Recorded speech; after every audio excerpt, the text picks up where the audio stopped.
Since the shocking but unavoidable announcement that Nicholas Latifi will not be driving for Williams in 2023, everyone has been speculating on who will take his place at the team. Many contenders have been mentioned, including Nyck De Vries, who demonstrated his worth in Monza. This video, however, is not about De Vries or the plethora of other contenders, it is about Mick Schumacher. So join us as we look at the German as a team prospect, why we believe he is their best option, and remind you of how good Schumacher really is. Williams has announced that Nicholas Latifi will leave the team at the end of the 2022 season. Latifi joined Williams in 2020, but has struggled to score points consistently for the Oxfordshire-based team over the last 3 seasons. This season, the Canadian driver has had another difficult year, sitting at the bottom of the F1 standings with no points, the only full-time driver to do so this season. Rumors about his future have begun to circulate following his recent form, and Williams has now confirmed his impending departure with a social media statement. Latifi's loss could be Mick Schumacher's gain, as the German is set to be released by Haas at the end of the 2022 season. With seats quickly selling out, Schumacher's 2023 plans had been called into question.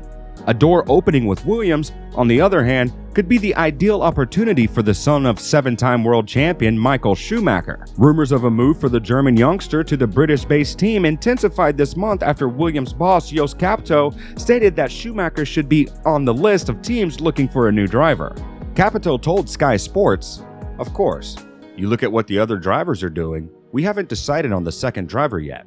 We're keeping our options open, and there are a lot of options. But there are also a lot of up-and-coming drivers when you see what's happening in Formula 2. There are some good drivers who deserve a place in Formula 1. We also have to see what the other teams are doing. We also have contracts with the other team bosses, and you know relatively well what's going on in the background. Mick is very fast and a good guy. He should be on the list of the teams that still have a seat." It's no secret that Mick Schumacher has had mixed results in his brief Formula 1 career. Nonetheless, he remains one of the most appealing options for Williams because he possesses the experience that other contenders lack. With 2 seasons of experience and the peaks we've seen this year, Schumacher may simply be a better prospect than a rookie like Formula 2 and Formula E champion Nyck De Vries. Back-to-back point finishes in the United Kingdom and Austria were the first indications of this, before the VF22 began to lose competitiveness. France, Hungary, and Belgium passed without either Schumacher or Kevin Magnussen sniffing at points, and Haas introduced a major new upgrade during that time. The Dutch Grand Prix provided the first real glimpse of the package's potential to re-establish Haas as a top 10 threat, and it was Schumacher, not Magnussen, who came closest to realizing it. He qualified 8th, which was a fantastic result given that Magnussen did not even make it out of Q1. Unfortunately, Sunday was a letdown, but Schumacher bears no blame because in the end, it was strategy that let him down. The routine was repeated at Monza, with Kevin Magnussen stumbling every step of the way. In qualifying, the Dane was nearly a 10th faster than Schumacher, but mistakes cost him a Q1 exit after he exceeded track limits twice. His poor performance was exacerbated by a 5-second penalty for an incorrect rejoin at the first chicane, and he finished behind Latifi and last of all finishers. And while Schumacher himself didn't achieve any heroics in Italy, he did show more consistency than his more experienced teammate, which he would not have been able to do earlier in his F1 journey. Indeed, among all competitors, Schumacher stands out as a driver who can learn from his mistakes and improve race after race. He may not be as quick as Max Verstappen or as knowledgeable as Sebastian Vettel, but then again, it is only his 2nd season in the sport. Schumacher partnered with fellow rookie Nikita Mazepin in his first F1 season in 2021, but the Russian was dropped on the eve of the 2022 season following his country's invasion of Ukraine and the subsequent sanctioning of Russian entities and individuals, including Mazepin and his father Dmitry.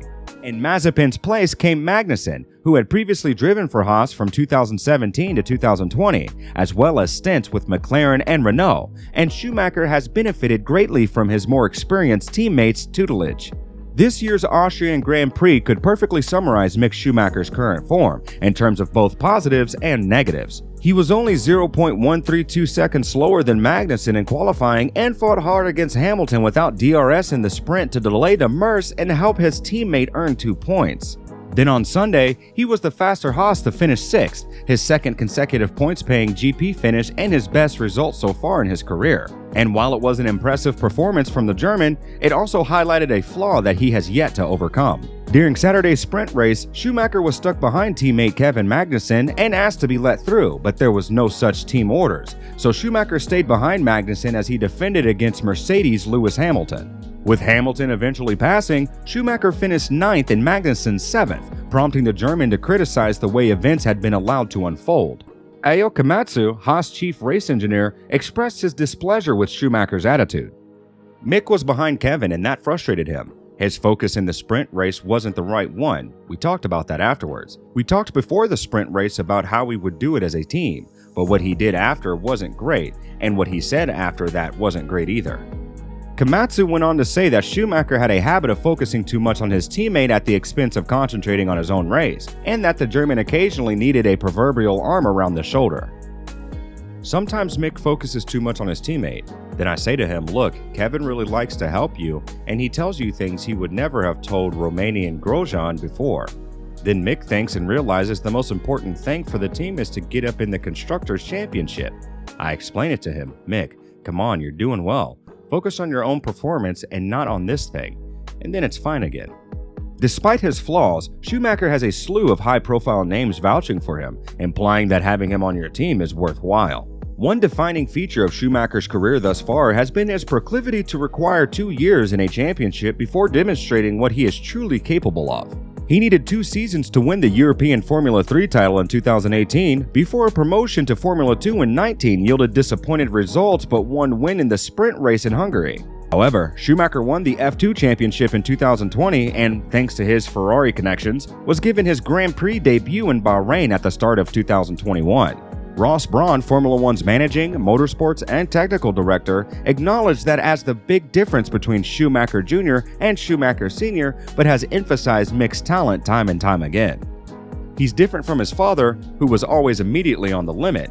Mick needs a little longer, but in the end, he also won the titles in the junior classes. He is very talented, has 100% inherited his father's work ethic, and is extremely capable of improvement. That is crucial.